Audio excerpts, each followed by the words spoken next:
వివాక case విషయంలో Kadapa MP YS Avinash Reddy ఎటువంటి తప్పు చేయలేదని చక్రాయపేట జెడ్పీటీసీ తాటిగుట్ల శివప్రసాద్ రెడ్డి తెలిపారు. మంగళవారం ఆయన మీడియాతో మాట్లాడారు.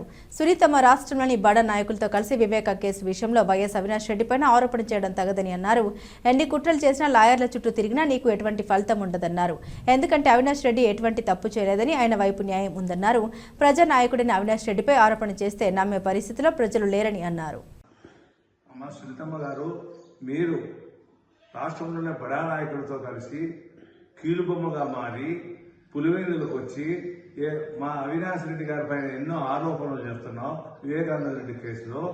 కానీ 7 సంవత్సరాల నుంచి వివేకానంద రెడ్డి కేసు నుండి అవినాష్ రెడ్డి గారిని జైల్లో పెట్టాలని ఎన్నో కుట్రలు చేస్తానో, ఎన్నో కేసులు చూస్తానో, ఎంతో మంది లాయర్ల దగ్గర తిరుగుతున్నాం. కానీ ఫలించలేదు నీకు విషయంలో.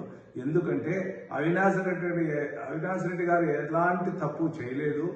వివేకానంద రెడ్డి కేసు విషయంలో ఎలాంటి సమస్య లేదు, ఆయనకు తెలియదు. కాబట్టి ఆయన భగవంతుడు, ఆయన దేవుడు ఉన్నాడు ఆయనకు. కాబట్టి ఆయన ఏమీ చేయలేకపోతున్నారు. నిజమైనా చెప్తే నువ్వు తప్పుడు మాటలు మాట్లాడుతున్నావు అవినాష్ రెడ్డి గారు. అమ్మా నిన్ను ఒకటే అడుగుతున్నా, 7 సంవత్సరాల నుంచి హత్య జరిగింది అంటున్నావే, హత్య చేసిన వాళ్ళు ఒప్పుకున్నారు, వాళ్ళను నువ్వు జైల్లో పెట్టకుండా విచ్చలవిడిగా అప్రూవ్గా మార్చినావే, వాళ్ళని ఏమీ చేయలేదు. నువ్వు వాళ్ళపైన నీకెందుకు అంత ప్రేమ? అదేవిధంగా నువ్వు వివేకానంద రెడ్డి సార్ గౌరవం తీసేస్తున్నావు. వివేకానంద రెడ్డి సారు మంచివాడు, ఆయన గౌరవం తీసి ఆయన వీక్నెస్ అంతా బయట పెట్టిస్తున్నావు. నువ్వు మానుకోమా, కేసులు చూసుకో. నువ్వు ఏ కేసు కావాలంటే ఆ కేసు ఇస్తున్నారు.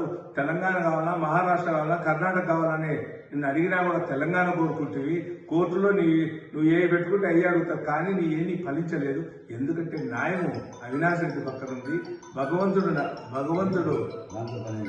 భగవంతుడు అవినాష్ రెడ్డి కూడా న్యాయం గెలుస్తుంది. మీరు ఎన్ని ప్రయత్నాలు చేసినా అవినాష్ రెడ్డి గారిని ఏమీ చేయలేము. అవినాష్ రెడ్డి గారు మంచివాడని ప్రజలందరికీ తెలుసు. నువ్వు ఏమి చెప్పినా ప్రజలు నమ్మరు. అదేవిధంగా నువ్వు ఎన్ని కుట్రలు బడా నాయకులతో కలిసినా కూడా ఆయన్ని మనం ఏమి చేయలేమని కూడా నీకు తెలియజేస్తున్నా. నువ్వు ఇంకా మానుకోమ్మా, నువ్వు కేసులు చూసుకో. కేసుల్లో తీర్పు ఏ విధంగా వస్తే అది చేస్తాము. తీర్పులో కూడా న్యాయం జరుగుతుంది అవినాష్ రెడ్డి గారికి. నువ్వు మానుకొని మాట్లాడే విధానం ప్రజలు చాలా అసభ్యంగా మాట్లాడుతున్నారు. నిన్ను మానుకోవాల్సిందిగా నిన్ను కోరుకుంటున్నానమ్మా.